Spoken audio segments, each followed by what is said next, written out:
Hi, we're Laura and Dan. We've bought a beautiful rustic Portuguese barn and have literally zero knowledge of building and farming, but plan on converting it into a beautiful off-grid homestead. Follow us on our journey.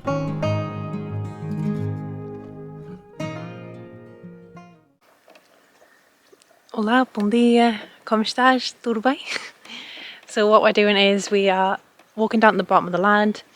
We've got a lot of projects that we've got going on, but today what we're going to do is we're going to bring the IBCs up that we've got on the mid-terrace, and we're going to take them to the outdoor kitchen so we can start collecting rainwater off the roof of the outdoor kitchen. Now that we've got the driveway sorted so the truck can actually get up and down to the top of the land, it just makes this job so much easier, so we don't have to have that traumatic experience of carrying those IBCs at a really far distance again, because that was an absolute killer. So yeah, it's going to be much easier today, so I'm looking forward to that. Also, Dan's not feeling the best. I have told him that he needs to rest, but being the Aries that he is, he just doesn't want to rest, so he's feeling a little bit worse for wear today, aren't you? That's right, I am feeling a little bit worse than wear, as you can tell by my croaky voice. I haven't got a frog in my throat. I'm actually feeling got a little bit of a cold that I can't kick off. Kick off? Is that a word? What's it called? Shake off. I can't shake off. But that's the thing about living the homestead life. There's no sexy, fancy man or sexy man you can bring in to do the work. You know, I am the sexy man who has to do the jobs. So if it's plumbing, if it's tiling, whatever it is, even though I might not be up to standard, I'm the man. I'm the sexy man for the job. So sometimes you have to put your flute to the side and get on with it.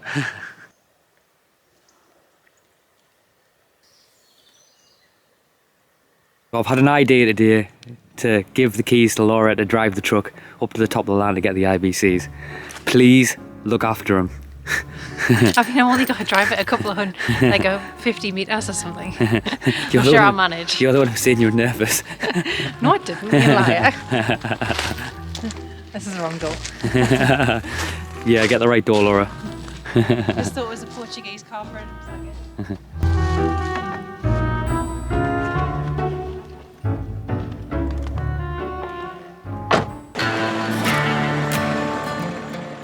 After successfully moving the truck up the land, it was time to pick up the IBC.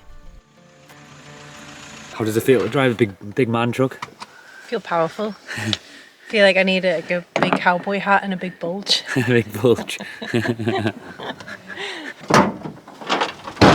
We're taking both the IBCs and hauling them up to the top of the land to use for the outdoor kitchen for water collection.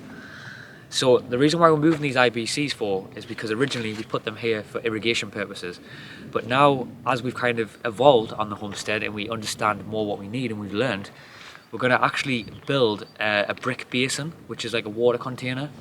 A lot of lands around here have big brick containers for storing water, and you can hold much more water in them, and they're much more efficient and they last longer.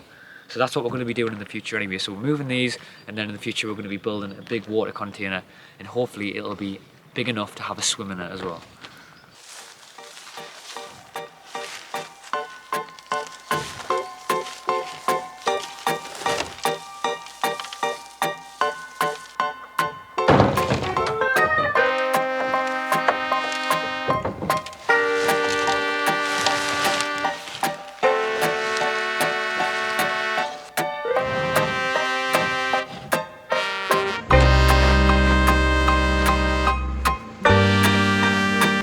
To the top of the land, driver.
First one's done. This little coat came off during transit. But it's so much easier using the truck compared to how we lifted them before. My God, I'm having flashbacks of us doing that.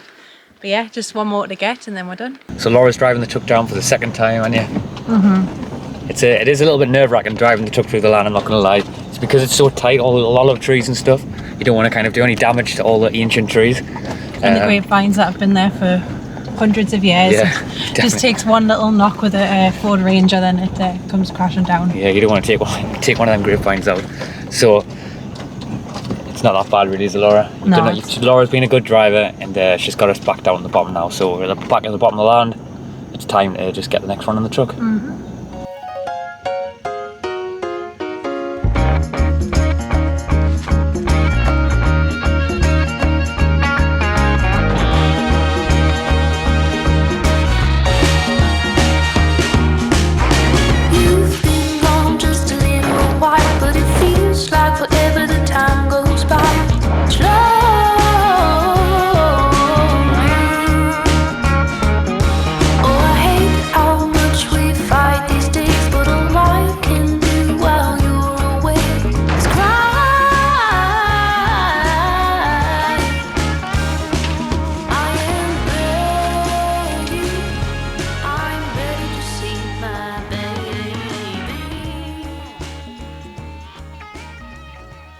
So we found again the grape juice that we preserved in the summer, or we tried to preserve. We don't know how well it's preserved.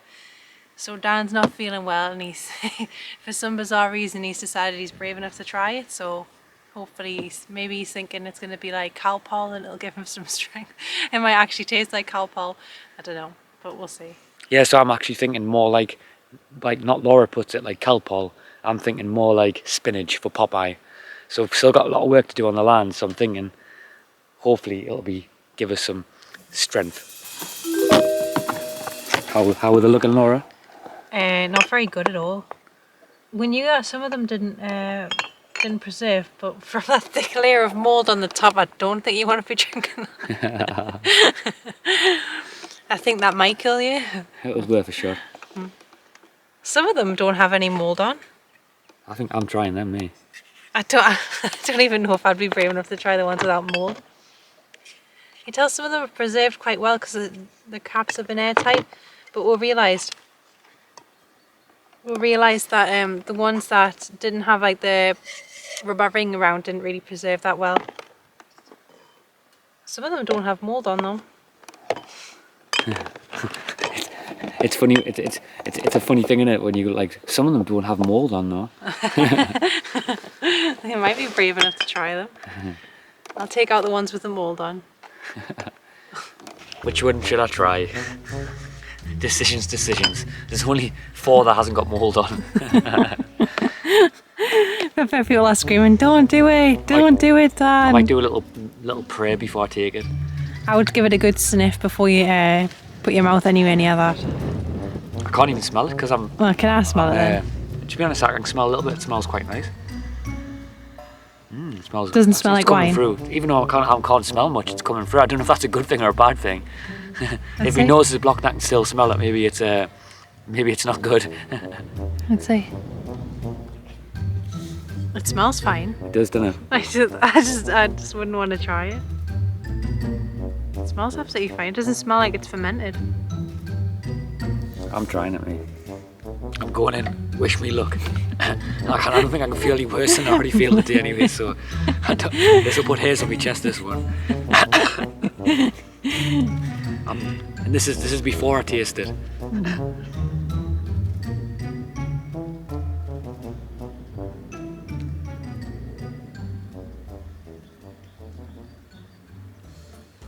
What's it like, It's actually really? nice. Does it taste the same as how I did it? Really good. So I'm getting like a fruity hint.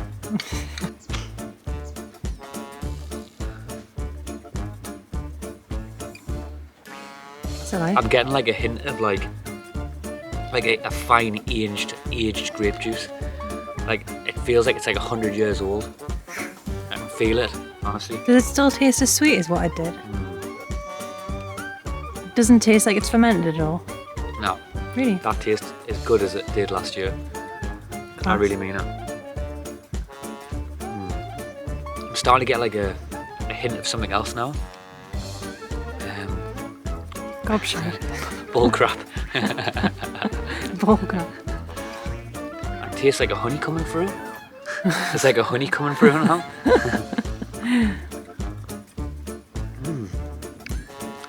It's got like a sugary, like a honey thing coming through. You're doing your world class whiskey review. Get a little bit of oak in there. A little bit of cinnamon, a little bit of oak. I can taste a bit of Portugal in there as well. Coming through. Do you taste? It's actually really nice. Now that my guinea pig has had his taste and he's okay, I'll do my taste test. I mean, it looks absolutely fine. Let's get your beak in. Don't make us laugh.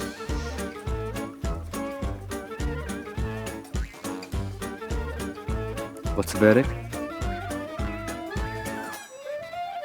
I mean, it tastes good, but I'm nervous. Like maybe tomorrow I'll stop projectile vomiting. Or crap your pants. Yeah. But right now it tastes alright, so if there's no vlog next week, then you'll know. We're dead. Yeah. You'll know that something tragic happened. Or it could just be giving us such a high buzz that it's full of alcohol that we end up just running around the land naked. Oh dear. So the next job to do on the list today is that we need to dig a channel. So I'm going to take another sip of this for some Dutch courage, and hopefully it makes us do this faster than ever. But what we need to do today is we need to dig another channel. So in a previous video, as you'd seen, I feel like I'm sitting here like an alcoholic, like drinking this. So it feels weird. Like I've got Viking warrior stick in one hand, grape juice in the other. I live on the life, aren't I? Yeah, we are. So what I'm thinking about doing, what we need to do, is before the summer heat starts to really set in and the ground starts to really get hard, we need to dig another channel. So previously we dug a channel all the way up here, but then we had to extend the driveway because we found that we dug the channel in the wrong place. So what we need to do now is we just need to basically dig a new channel while the ground's still soft and it's easy to do, and a little bit further over from the track. So a quick bit of courage, Dutch courage. Wow! Wow.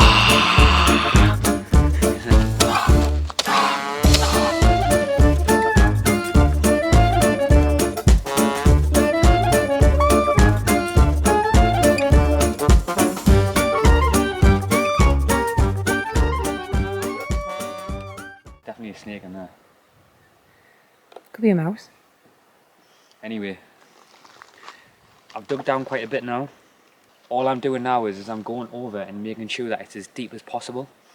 And the reason why we're doing this now is because, as you've seen in previous videos, the land was so boggy and swamped. And with digging this channel, it's never ever going to be like that ever again, because this wasn't in place when the waters were here, before the waters came.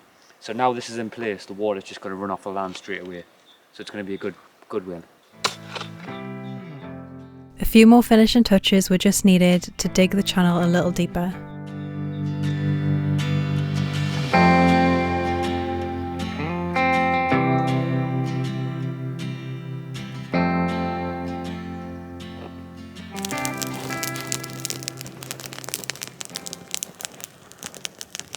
So as the sun's starting to set on the land, we're just doing some land clearance, so we're binning some fine prunings and some olive trees, so it's going to take us quite a while to get through the piles that we've got, but it's going quite nicely. So what we're going to do is we're going to have our tea sitting in front of the fire as well, so still working as we eat as well.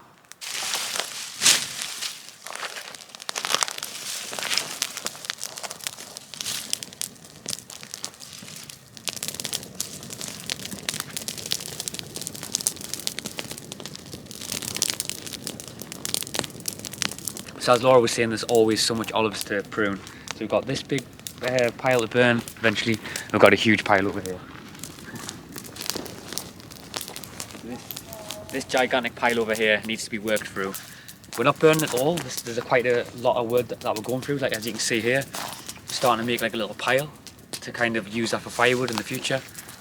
But we're slowly working through it, burning the leaves and trying to keep the bigger bits for firewood for the future.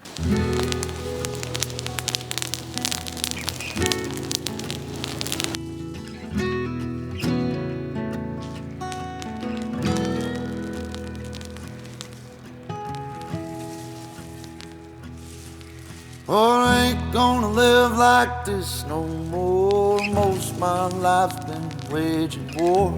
Till I found peace, I could've swore. What she did shook me to the core, and I ain't gonna live like that no more.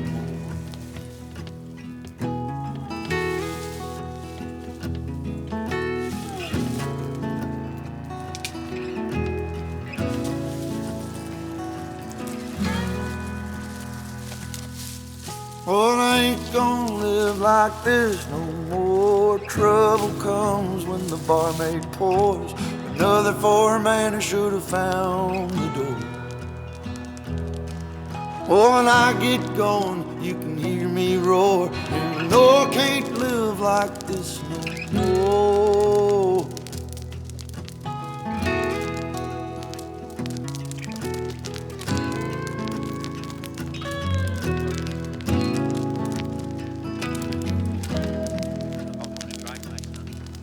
Oh, I ain't gonna live like this no more. Hurting as bad as the years before. Living in a lie I can't ignore. Oh, I had to cut ties to settle the score. I ain't gonna live like this. So there's nothing better than just sitting beside the fire and having a pizza made by your wife, your lovely wife. Homemade pizza, you can't beat it. Looking at the stars, burning some olive trees. But just wanted to have a little bit of a chat and talk about some stuff.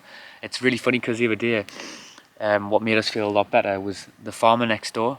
I noticed that he got stuck in the mud, and it made us feel a lot better because as you've been seeing lately, we've been getting stuck quite a bit. So it made us feel a lot better that the farmer got stuck with his tractor, and then his amigo, his friend, came out and tried to help him out, and he also got stuck as well. So we were on for a few hours trying to dig him out and using the olive branches. Eventually he got out, but it was good to see that the kind of the people around here who know what they're doing, they still get stuck, so it made us feel a lot better, didn't it? Yeah, the OG still gets stuck and not just the newbies. Yeah, definitely. So that was definitely made us feel a lot better. We did crash the vehicle the other day though, which was funny, into the wall. Yeah. The farmer had another farmer further over had dug up the lane fixing the road, and we didn't realise when I come around the corner, because he dug it up, he made like it really muddy, and our vehicle ended up getting stuck.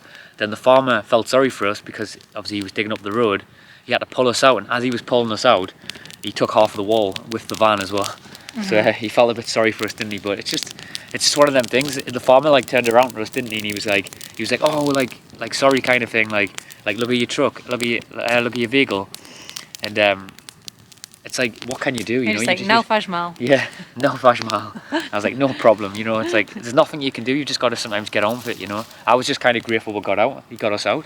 Yeah, me too. It's just a part of it's a part of a life. At the end of the day, it's obviously you don't want to break things, but it's just a vehicle. So that was an experience in itself, wasn't it? It's just battle scars, and it's just another story to tell, which we seem to be making a lot of them stories, aren't we? Definitely. Got to put some more on the fire. So anyway, while Laura's putting something on the fire, we wanted to answer a few cute questions, didn't we, Laura? So someone asked a question. A few people actually asked this question. Someone asked the question, Laura, what is it like living off grid? I'll let you on. Do you want to answer that one first? Yeah, it comes up. So what's it like living off grid for you, Laura? It's challenging, but it's challenging in a way that's much more rewarding and fulfilling. I think we were a little bit naive when we first jumped into it, but I think if you weren't a little bit naive, you would never do it, and you would worry about every little thing. So I think you've just got to kind of take that first step and go for it, and then deal with things as they come. Yeah. And it's much more fulfilling, and I just enjoy being out in nature all the time. I really like it. About you? Yeah, me too. I feel the same. I think it's like anything in life. I think if you kind of like had the whole full circumference of how things were going to play out, you probably wouldn't do things because fear would stop you, And I think, like Laura said, we were pretty naive going into it, but along the way, we've developed ourselves in ways, like over the last 3 months, like I can speak for myself personally and also Laura, we've developed ourselves, we've developed skills, like in terms of building, in terms of like just everything, the whole scope of off-grid living. You know, we've kind of learned so much how to build things, how to be more in tune with nature when the seasons are coming, and how you need to be prepared for things. So it's all learning, you know, and it's like you just every day you wake up, you're learning something new, you know. And there is days where we cried, like every day nearly. Like there's always days where we're where it's tough, you know, and it's really challenging. But I think it's just one of them things, isn't it, Laura? You just have to kind of adapt and learn to get on with it, don't you? Yeah, definitely. I just think you just got to roll with the punches and just take things on the chin and learn to laugh at yourself and learn to laugh when things go wrong. Because if you ended up getting in a spiral every time something went wrong, you would just be in a very negative state. I think it's just the biggest thing for us anyway has just been learning to laugh when we make mistakes and just shrug it off and just carry on. Definitely. But yeah. So we're going to wrap this video up here. Thank you so much again for watching and taking the time out of your day to follow our journey. And we'll catch you on the next one. Bye. Bye.